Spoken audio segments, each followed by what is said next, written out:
Le cri déchira la nuit parisienne comme un éclat de verre brisé, résonnant contre les murs humides de l'appartement haussmannien. « Tu n'es pas mon frère. Tu es une abomination » hurla Maxime, son visage déformé par la rage, les poings serrés le long de son corps athlétique. Kevin, recroquevillé sur le sol froid du salon, sentit le monde s'effondrer autour de lui, ses larmes se mêlant au sang qui coulait d'une lèvre fendue, tandis que le fantôme de leur enfance commune s'évaporait dans l'air chargé de trahison. Paris, cette ville des amants éternels, avait toujours été un théâtre pour les âmes en quête de lumière. Mais pour Kevin et Maxime Duval, nés sous le même voile étoilé d'une nuit d'août 1995 dans une clinique anonyme du 16e arrondissement, elle s'était muée en un labyrinthe de miroirs déformants. Jumeaux identiques, fruits d'un amour fugace entre une actrice ratée et un banquier volage, ils avaient grandi dans l'ombre d'un manoir délabré en banlieue, où leur mère, Élise, tentait de recoller les morceaux d'une vie brisée avec des rôles de figuration au théâtre du Châtelet. Leur père, absent comme un courant d'air, ne laissait que des chèques mensuels et des promesses vides. Dès l'enfance, les garçons étaient inséparables, deux moitiés d'un tout, riant aux éclats dans les jardins de Luxembourg, complotant des aventures contre les statues impassibles. Kevin, le rêveur, esquissait des croquis de cœur entrelacés dans ses cahiers d'école, Maxime, l'audacieux, grimpait aux arbres pour cueillir des rêves plus hauts. À 16 ans, la fissure apparut, subtile comme une ombre au soleil. Lors d'une fête d'anniversaire arrosée de champagne volé, Kevin embrassa un garçon du lycée, un baiser volé sous les guirlandes lumineuses, chargé d'une urgence qu'il ne comprenait pas encore. Maxime, témoin caché derrière un rideau, sentit un nœud se former dans sa gorge. Pas de dégoût immédiat, non, juste une peur viscérale, irrationnelle, que ce secret ébrèche leur armure commune. « C'est rien, hein ? Juste une bêtise, murmura-t-il plus tard, tapotant l'épaule de son frère avec une camaraderie forcée. Kevin hocha la tête, le cœur battant, et enterra le moment sous des couches de silence. Mais les nuits suivantes, seul dans son lit, il se surprit à revivre ce baiser, à en dessiner les contours dans l'obscurité, tandis que Maxime, de l'autre côté du mur, rêvait déjà de projecteurs et de foules en délire. L'adolescence les emporta comme un tourbillon. Maxime, avec son charisme magnétique et ses yeux verts perçants, ses yeux qu'ils partageaient tous deux, fut repéré lors d'un casting sauvage pour un spot publicitaire. À 18 ans, il tournait sa première pub pour une marque de parfum, son sourire éclatant illuminant les écrans de France. Bientôt, les agents affluaient, « Tu as ce truc, ce feu intérieur », lui disait-il. Il signa avec une agence à Pigalle, et Paris s'ouvrit à lui comme une huître. Des soirées au Baron, des dîners avec des réalisateurs au Coste, des unes où les flashs crépitaient comme des applaudissements. Maxime Duval devint le nouveau chouchou du cinéma français, un mélange de charme boy next door et de mystère insondable. Son premier rôle majeur, dans un drame intimiste de Luc Besson, le propulsa sous les feux des projecteurs, il incarnait un jeune amant tourmenté, et la critique s'enflamma. Maxime Duval, l'héritier de Depardieu avec le sex-appeal de Pitt, titra Le Monde. Les magazines People le couronnaient l'icône gay-friendly de la nouvelle génération, ironie du sort qu'il exploitait sans jamais la creuser. Kevin, lui, choisit l'ombre. Après un bac mentionné, il s'inscrivit aux Beaux-Arts, où ses toiles des portraits d'amants enlacés dans des décors parisiens flous attiraient les murmures admiratifs des professeurs. Mais l'ombre de Maxime grandissait, étouffante. À la maison, Élise ne tarissait pas d'éloges pour son petit génie des écrans, organisant des dîners où des producteurs venaient quémander des selfies. Kevin, assis en bout de table, hochait la tête poliment, son verre de vin à la main, tandis que son frère monopolisait la lumière. « Et toi, Kevin, qu'est-ce que tu deviens » demanda un jour un invité, par pitié. « Oh, je peins. »« Rien d'excitant » répondit-il avec un sourire crispé. Maxime rit, une main sur son épaule, « Mon frère est un artiste, un vrai.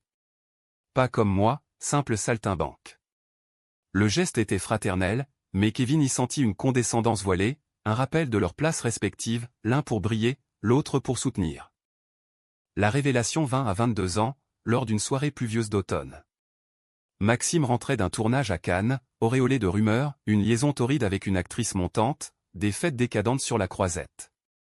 Kevin, seul dans l'atelier qu'il louait à Montmartre, peignait une toile immense, deux silhouettes nues, entrelacées sous un pont de la Seine, leurs corps identiques se fondant dans une étreinte désespérée.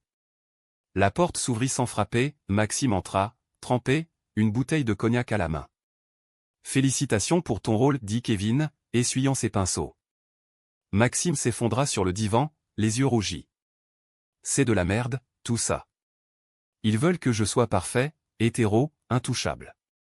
Mais toi, tu vis vraiment.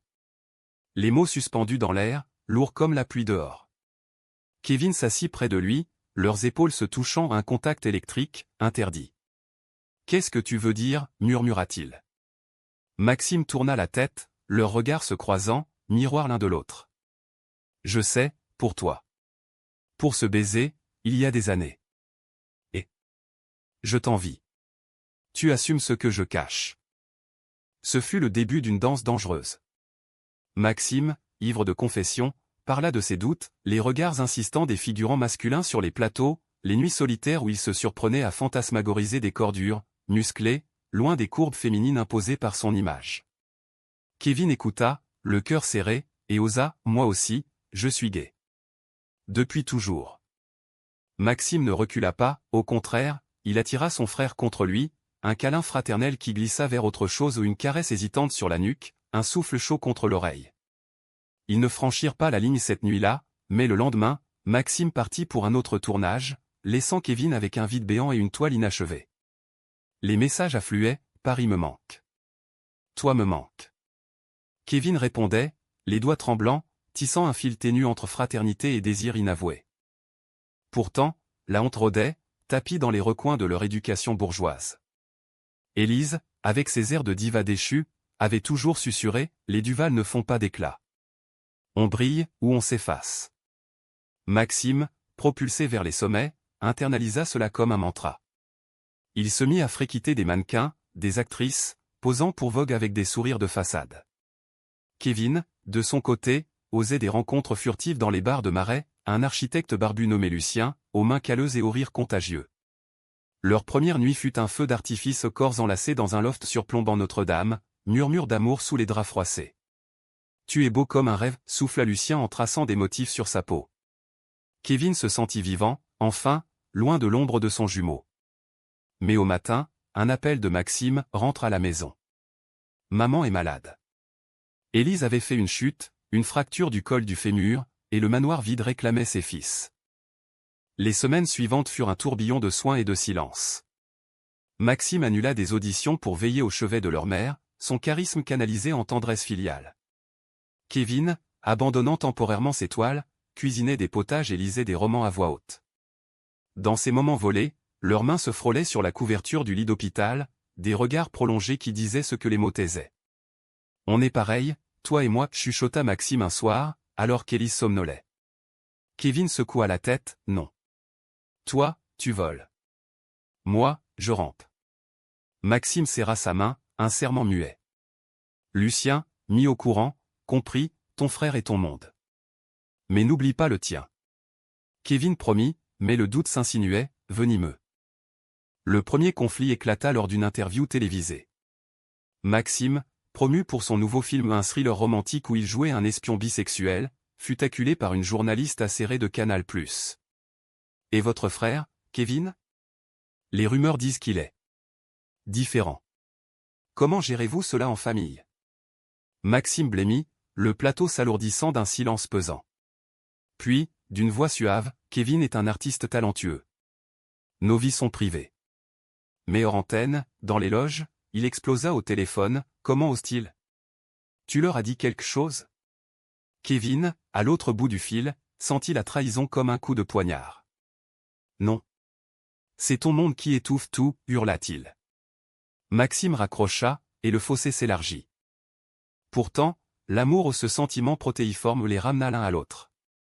Lors d'une expo solo de Kevin à la Galerie Mact, Maxime surgit, éblouissant en smoking noir, ignorant les flashs pour embrasser son frère sur les deux joues. Ces toiles.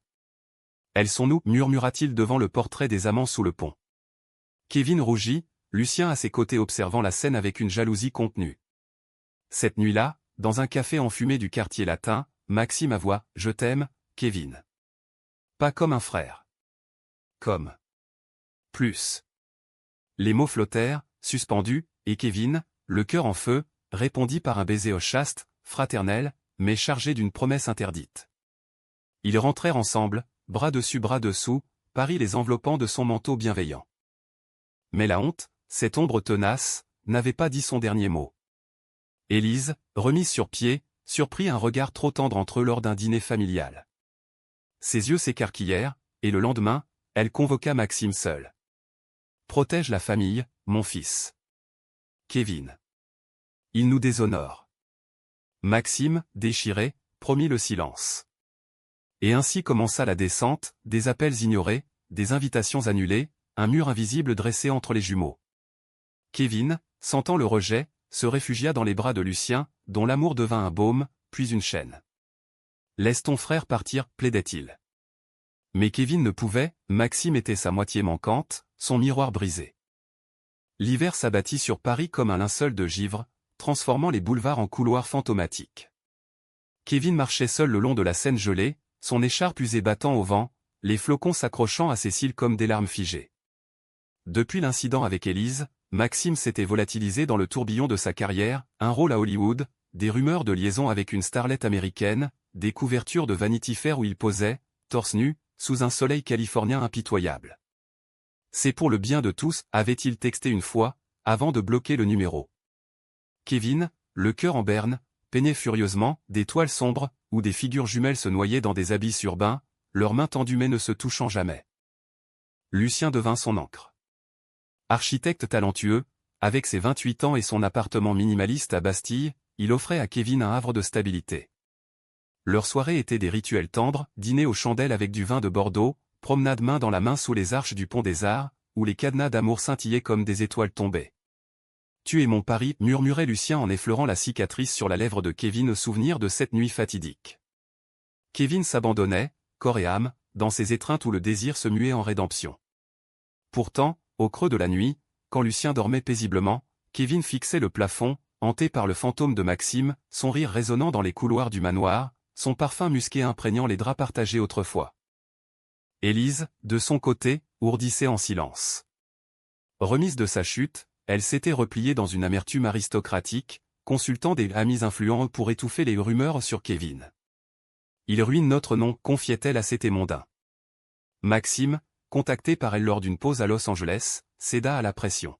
« Je vais lui parler. » Le ramener à la raison, promit-il, la voix étranglée. Mais au fond de lui, la trahison le rongeait, comment pouvait-il sacrifier son frère pour un mirage de gloire? Son agent, un requin new-yorkais nommé Harlan, le poussait, oublie les drames familiaux, Max. Tu es une star maintenant. Les jumeaux gays, c'est bon pour un biopic, pas pour ta carrière. Le retour de Maxime fut un coup de tonnerre. Il atterrit à Orly un matin de février, directement du jet privé, et se rua au manoir. Élise l'accueillit en larmes, « Sauve-nous, mon étoile. » Kevin, averti par un appel anonyme sans doute une voisine compatissante, arriva en taxi, le cœur cognant comme un tambour de guerre. La confrontation eut lieu dans le salon aux meubles Louis XV, sous le portrait ancestral des Duval, père Froid, mères Altière. Maxime, en jeans slim et chemise blanche impeccable, se tenait droit, mais ses yeux trahissaient la tourmente. « Kevin, assieds-toi. On doit parler. » Élise, perchée sur son fauteuil comme une reine déchue, observait, un sourire pincé aux lèvres. « Parler de quoi? De ta disparition?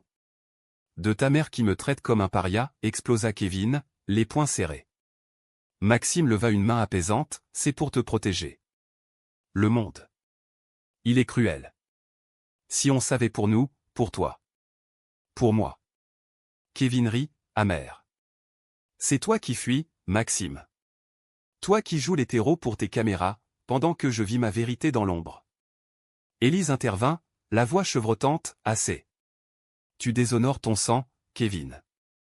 Les Duval ne sont pas comme ça. » Le mot non dit plana, lourd, pédé, tapette, abomination. Maxime tressaillit, mais au lieu de défendre, il baissa les yeux. « Écoute-la, frangin. Trouve-toi une vie normale. Une femme, peut-être. Comme moi. » Le silence qui suivit fut assourdissant. Kevin sentit le sol se dérober, la trahison de son jumeau son autre moitié comme un poison dans les veines. « Tu me renies » balbutia-t-il. Maxime, les lèvres tremblantes, hocha la tête. « Pour le bien de la famille. » Élise exulta intérieurement, mais Kevin, les yeux emplis de fureur, tourna les talons et claqua la porte. Dehors, la neige tombait en flocons rageurs, et il marcha des heures, jusqu'à l'épuisement, avant de s'effondrer chez Lucien. C'est fini, sanglota Théil dans les bras de son amant. Lucien, patient comme un roc, le berça. Non, c'est un nouveau chapitre. Le tien. Les mois suivants furent une lente reconstruction. Kevin plongea dans son art avec une ferveur vengeresse, une série de toiles intitulées Miroir brisé, exposées à la FIAC, qui fit sensation. Les critiques parlaient d'une introspection queer poignante, un cri contre l'hypocrisie familiale. Lucien, fier, organisa une vie commune, un voyage à Provence, où ils cueillirent des lavandes sous un soleil méridional, des nuits d'amour sous les étoiles provençales. Je t'aime, Kevin Duval. Pas pour ton frère, pas pour ton nom. Pour toi, déclara Lucien lors d'une dîner aux chandelles à Avignon. Kevin, pour la première fois, crut en un avenir sans ombre jumelle. Il envoya une carte postale à Maxime, une vue de la cathédrale, avec ces mots, je vis. Et toi? Maxime, de son côté, sombrait. À Hollywood, les projecteurs brûlaient, mais l'intérieur était vide. Son film, Ombre et lumière, un succès critique, le type casté en amant torturé, et les rumeurs de coming out forcé circulaient dans les tabloïds. Lors d'une after-party aux Oscars où il fut nommé pour un rôle secondaire, il s'isola dans un balcon surplombant les collines, un verre de scotch à la main. Harlan le rejoignit, qu'est-ce qui te ronge, gamin? T'es au top. Maxime, les yeux fixés sur les lumières de Ella, murmura, ma moitié. Je l'ai perdu. Harlan haussa les épaules, les familles, c'est surfait. Pense à ta carrière. Mais cette nuit-là, Maxime appela Élise, et pour la première fois, la confronta, tu as détruit Kevin. Et moi avec. Elle pleura, invoquant l'honneur, mais il raccrocha, brisé. De retour à Paris pour une promo, Maxime chercha Kevin. Il erra dans le Marais, visitant les galeries, jusqu'à tomber sur une expo, Miroir brisé. Devant une toile monumentale, deux jumeaux se noyant dans la Seine, l'un tendant la main, l'autre se détournant, il s'effondra en larmes. Un gardien, compatissant, lui indiqua l'atelier de Kevin. Il y alla, le cœur en vrac, frappant à la porte d'un immeuble décrépit à Belleville. Lucien ouvrit, méfiant, il ne veut pas te voir. Mais Kevin, entendant la voix familière, surgit, laisse-le entrer. La réunion fut un ouragan d'émotions. Assis sur des tabourets d'atelier, entourés de toiles inachevées, ils se regardèrent comme pour la première fois. Pardonne-moi, balbutia Maxime, les mains tremblantes. J'ai eu peur. De moi, de nous. Maman. Elle m'a empoisonné. Kevin, les yeux humides, secoua la tête, c'est pas elle. C'est toi qui as choisi la lumière au prix de l'ombre. Maxime avoua tout, ses nuits hantées par des rêves où il s'aimait librement, sa bisexualité refoulée, les liaisons masculines cachées à Cannes. Je t'aime, Kevin. Pas comme un frère. Comme un homme aime un homme. Les mots libérés, ils s'étreignirent, un sanglot partagé secouant leurs corps identiques. Lucien, spectateur discret, intervint avec sagesse, l'amour n'est pas une prison. Si c'est réciproque. Mais Kevin recula, le cœur déchiré. C'est trop tard. J'ai Lucien. Une vie. Maxime hocha la tête, vaincu, et partit, laissant une lettre, trouve la paix. Je t'aimerai toujours, ombre de mon ombre. Pourtant, le destin, ce farceur parisien, n'en avait pas fini. Quelques semaines plus tard, Élise, rongée par le remords, fit un AVC. À son chevet, Maxime et Kevin se retrouvèrent, unis dans la peur. Pardonnez-moi, murmura-t-elle faiblement, serrant leurs mains. J'ai voulu vous protéger. Mais j'ai tout brisé. Kevin pleura, Maxime aussi, et dans ce pardon fragile, une trêve naquit. Lucien, présent, offrit son soutien, la famille, c'est ce qu'on choisit. Le printemps fleurit tardivement cette année-là, comme si Paris hésitait à se défaire de son manteau hivernal. Les cerisiers du Champ de Mars osèrent enfin leurs pétales roses, et Kevin, marchant avec Lucien le long des allées gravillonnées, sentit un espoir timide poindre. L'exposition Miroir brisé avait été un triomphe, vente record, invitation à Venise pour la Biennale, et même une critique élogieuse dans le Figaro signée par un ancien amant de leur mère. Kevin Duval, le peintre qui ose le tabou fraternel, écrivait-on. Élise, en convalescence dans une clinique chic de Neuilly, envoya une carte, un dessin maladroit de deux garçons main dans la main. Je guéris. Vous aussi? Maxime, relégué à des rôles secondaires après un scandale mineur ou une photo volée avec un jeune acteur à une pool party, rentra définitivement à Paris, louant un loft à Oberkampf pour se recentrer. Les retrouvailles sporadiques étaient des mines émotionnelles.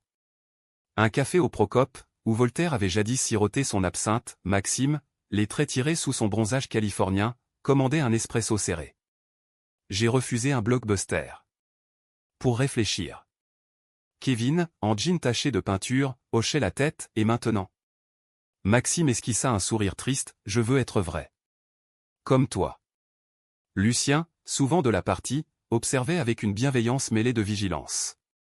Il aimait Kevin d'un amour solide, ancré comme les fondations d'un pont haussmannien, mais comprenait les liens du sang ou du cœur tordu. Parlez, exprimez-vous.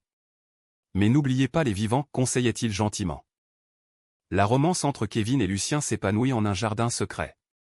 Ils adoptèrent un chat errant, un félin gris nommé Eiffel, qui ronronnait sur leurs genoux lors des soirées cinéma. Lucien conçut un projet fou, rénover un atelier-boutique pour Kevin dans le 11e, un espace hybride où peindre et exposer. Ton talent mérite un écrin, dit-il en déroulant les plans sur la table de la cuisine. Kevin, ému, l'embrassa avec une passion renouvelée, leurs corps s'entremêlant sur le tapis perçant, la lumière de la lune filtrant par les volets mi-clos. Tu es ma renaissance, souffla-t-il, traçant des architectures imaginaires sur la peau de son amant. Pourtant, dans les silences, l'ombre de Maxime persistait à un appel manqué, un like sur Instagram pour une toile fraternelle. Maxime, lui, naviguait en eau trouble. Libéré de son contrat hollywoodien, il auditionna pour un rôle off-Broadway transposé à Paris, un drame queer sur des frères amoureux, inspiré vaguement de La Chair et le Diable. Le metteur en scène, un excentrique nommé Raoul, le choisit, tu as la douleur dans les yeux. Parfait.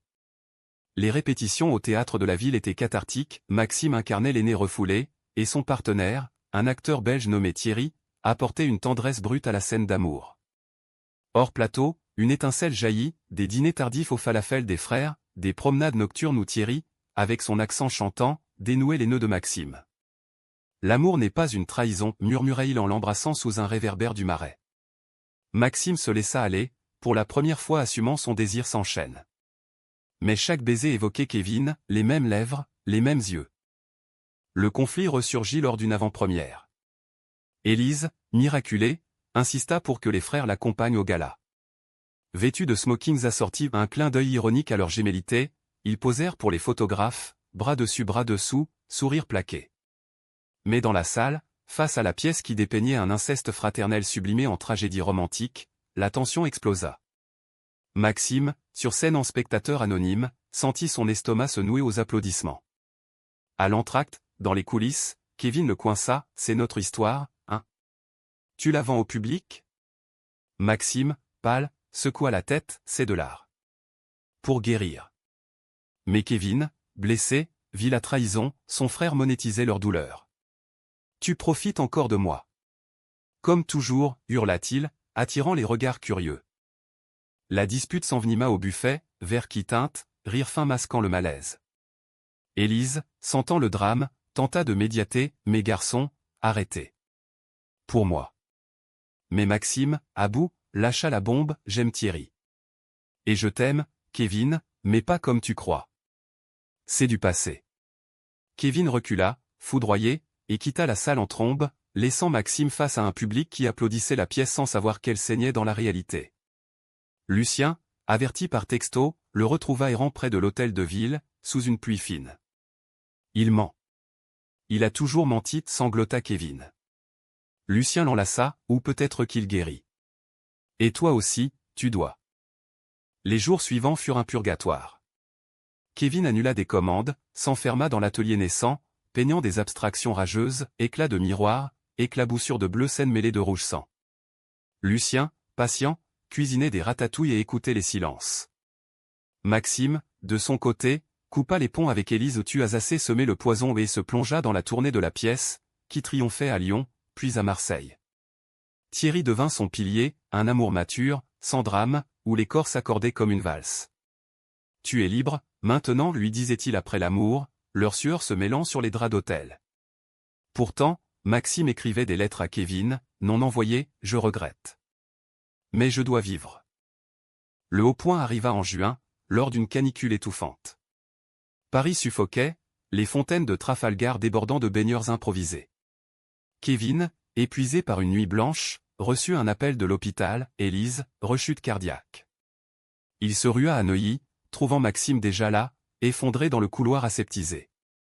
C'est grave, murmura-t-il, les yeux rougis. Pour la première fois depuis des mois, ils s'étreignirent sans mots, un câlin fraternel purgé de sous-texte. Dans la chambre, Élise, reliée à des machines bipantes, les vit unies et sourit faiblement, mes étoiles brillaient ensemble. Elle dicta son testament oral, le manoir à partager, ses bijoux à Kevin pour ses couleurs, et un pardon, j'ai eu peur de l'amour différent. Pardonnez votre mère folle. Cette nuit-là, veillant à tour de rôle, les frères parlèrent enfin. Assis sur des chaises inconfortables, café tiède à la main, Maxime avoua sa bisexualité pleinement, Thierry m'apprend à aimer sans honte. Mais toi. Tu es mon premier amour, platonique ou pas. Ça ne change pas. Kevin, les larmes coulant, confia sa peur, j'ai cru que tu me haïssais. Que notre lien était maudit. Maxime secoua la tête, c'est la société qui maudit. Pas nous. À l'aube, Élise s'éteignit paisiblement, un sourire aux lèvres. Les funérailles, discrètes au Père-Lachaise, réunirent une foule disparate, artistes, acteurs, amants passés. Kevin prononça l'éloge, elle nous a appris la lumière, même dans l'ombre. L'été s'installa avec une indolence méditerranéenne, transformant Paris en un tableau impressionniste, reflets miroitant sur l'eau, ombrelles colorées aux terrasses des cafés. Kevin et Maxime, orphelins de leur mère mais riches d'un héritage ambigu, se partagèrent le manoir. La maison, avec ses parquets cirés et ses lustres en cristal, devint un sanctuaire de mémoire, photos d'enfance sur les cheminées, toiles de Kevin accrochées au mur jauni. Lucien, désormais fiancé officieux, une bague simple en argent gravée éternité, apporta une touche moderne, meubles scandinaves, plantes vertes cascadant des balcons. Thierry, partenaire de Maxime, infusa une énergie théâtrale, soirées improvisées où il lisait des pièces de Genet, rire fusant jusqu'à l'aube. La guérison fut un processus lent, comme une toile qui se révèle couche par couche. Kevin exposa une nouvelle série, Éclats réunis, à la Biennale de Venise, des portraits de jumeaux réconciliés, baignés de lumière italienne, où l'amour fraternel transcendait le désir charnel. La presse internationale s'enflamma, Duval, le Picasso queer de la fraternité. Maxime, en soutien discret, posa pour une interview croisée dans Télérama, Mon frère m'a sauvé. Son art est ma thérapie. Leurs réponses, entrelacées, firent la une célébration de l'identité fluide, sans tabou. Élise aurait haï les gros titres, mais dans l'au-delà, peut-être souriait-elle. Pourtant, les ombres persistaient. Maxime, hanté par sa trahison passée, sombra dans une dépression larvée, nuit blanche, vers solitaire au comptoir du Ritz. Thierry, aimant mais pragmatique, le poussa en thérapie, un psychanalyste freudien du 8e, où Maxime disséquait leur enfance le baiser volé, la peur homophobe internalisée. Vous êtes des miroirs, vous et Kevin. Brisez-les pour voir clair, conseillait le docteur. Kevin, lui, luttait avec la jalousie résiduelle, voir Maxime et Thierry s'embrasser lors d'un barbecue familial le piquait comme une épine. C'est irrationnel, confiait-il à Lucien lors de promenades vespérales au bois de Boulogne. Lucien, sage, répondait, l'amour vrai tolère les fantômes. Tant qu'il ne hante plus. Le climax surgit lors d'une tempête d'août, orage biblique qui inonda les rues de Paris. Le manoir, mal isolé, prit l'eau, toiture qui fuit, cave noyée. Maxime et Kevin, aidés de leurs amants, passèrent la nuit à éponger, seaux et serpillières en main, riant de l'absurde comme au bon vieux temps. Mais au milieu du chaos, un éclair illumina une vieille malle, lettre jaunie de leur père, absent, révélant un secret explosif. Je pars parce que j'aime un homme. Pas votre mère. Protégez vos cœurs, écrivait-il en 1994. Les frères, trempés, s'assirent par terre, le document tremblant entre eux.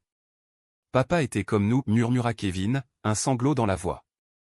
Maxime, les yeux écarquillés, comprit, la honte d'Élise n'était que le reflet de sa propre douleur refoulée. Cette révélation brisa les dernières chaînes. Maxime, en larmes, avoua, j'ai fui parce que je voyais en toi ce que je haïssais en moi. Mais c'est notre force. Kevin l'étreignit, un hug pur, libéré, on est nés pour briller ensemble. Pas l'un contre l'autre. Lucien et Thierry, témoins, échangèrent un regard complice, leurs hommes guérissaient. L'orage passé, ils organisèrent un rituel, brûler les lettres dans le jardin, cendres offertes au vent de Seine. Adieu les secrets, proclama Maxime, et Paris, sous un arc-en-ciel post-tempête, sembla applaudir. La romance de Kevin et Lucien culmina en automne, une demande en mariage discrète, au sommet de la tour Eiffel privée pour l'occasion. Agenouillé sur la plateforme vitrée, Lucien offrit une alliance ornée d'un saphir bleu, « Veux-tu construire un monde avec moi ?» Kevin, ému aux larmes, accepta, leurs lèvres scellant le vœu sous les étoiles naissantes. Maxime, convié, fut le témoin, « Mon frère mérite l'éternité. » Sa propre union avec Thierry, plus bohème, se fêta lors d'une pièce de théâtre, vœu murmuré sur scène, public conquis. Pourtant, la trahison n'était pas effacée. Lors d'une expo commune aux toiles de Kevin inspirée des rôles de Maxime, un journaliste fouineur déterra le passé, les Duval, un inceste caché. Les tabloïds s'emballèrent, photos truquées circulant. Maxime, en pleine promo d'un film indépendant, fut assailli, « Confirmez-vous les rumeurs ?» Il craqua lors d'une conf de presse, micro en main, « Oui, j'ai trahi mon frère. Oui, je suis bisexuel. Et oui, on s'aime comme des frères, comme des hommes libres. Foutez-nous la paix. » Le scandale éclata, mais au lieu de couler Maxime, il le propulsa, invitation à des TED Talks sur l'identité queer, un docu Netflix en gestation. Kevin, protégé par Lucien, transforma la boue en or, une toile géante, Phénix fraternelle, exposée au Louvre pour une collab temporaire. Les frères, nus et enlacés en allégorie mythique, symbolisaient la résurrection. « C'est nous, invincibles » dit Kevin à l'inauguration, Maxime à ses côtés. La foule applaudit, et pour la première fois, la honte s'évapora. L'automne drapa Paris de ses teintes ocre, un tapis de feuilles mortes craquant sous les pas des amoureux. Kevin et Maxime, désormais inséparables dans leur vulnérabilité assumée, lancèrent un projet commun, une fondation pour jeunes artistes queer, baptisée Le Miroir Libre, financée par les royalties du film de Maxime et les ventes d'étoiles de Kevin. Le manoir devint quartier général, atelier collectif où des ados timides peignaient leur coming out, des ateliers théâtre où l'on jouait des rôles sans masque. Lucien géra la logistique, son œil d'architecte transformant les greniers en espaces lumineux, Thierry anima les sessions, son charisme théâtral libérant les motus. La vie s'équilibra en un rythme doux amer. Kevin et Lucien se marièrent civilement au printemps suivant, une cérémonie intime à la mairie du 4e, alliance échangée sous les yeux bienveillants de Maxime et Thierry, Élise honorée par une gerbe de lys blanc. À l'amour qui guérit, porta Kevin en toast, et Paris, sous un soleil timide, sembla bénir leur union. Maxime, de son côté, tourna un biopic sur leur père, un homme brisé par les conventions des années 90, rôle qu'il incarna avec une honnêteté brute, gagnant un César du meilleur acteur. Ce prix est pour les absents, papa, maman, et la partie de moi que j'ai reniée, déclara-t-il sur scène, larmes aux yeux, Kevin applaudissant depuis les premiers rangs. Les conflits mineurs persistaient, comme des échos lointains, une dispute sur l'héritage financier, un regard jaloux lors d'une soirée où Maxime flirtait innocemment. Mais ils apprirent l'art du pardon, cette danse humaine où l'on trébuche puis se rattrape. On est des jumeaux, pas des clones, rappelait Kevin lors de leurs dîners hebdomadaires, un rituel sacré aux flores. Maxime hochait la tête, et c'est notre force. Tes couleurs, mes ombres ensemble, ont fait la lumière. Le dénouement vint un soir d'hiver, 2 ans après la mort d'Élise. Paris scintillait sous les guirlandes de Noël, la scène charriant des reflets festifs. Les 4 Kevin, Lucien, Maxime, Thierry dînèrent au manoir, un festin de foie gras et de bûches, rire fusant comme du champagne. Après le dessert, Maxime se leva, un paquet à la main, une toile ancienne, celle des amants sous le pont, restaurée et signée ou pour mon frère éternel. Kevin, ému, l'accrocha au mur, c'est fini, la honte. On est né pour ça, aimer, librement. Dehors, la neige tomba doucement, enveloppant la ville d'un manteau purificateur. Kevin, enlacé à Lucien, murmura « Merci pour cette vie ». Maxime, un bras autour de Thierry, sourit, et pour la nôtre, entrelacé. Dans ce moment suspendu, la trahison n'était plus qu'un chapitre clos, l'amour fraternel, romantique, humain, un roman inachevé, écrit à l'encre indélébile des cœurs parisiens. Paris, éternelle amante, les berça dans sa nuit étoilée, où les jumeaux, enfin entiers, brillaient d'une lumière propre, humaine, vulnérable, infiniment romantique.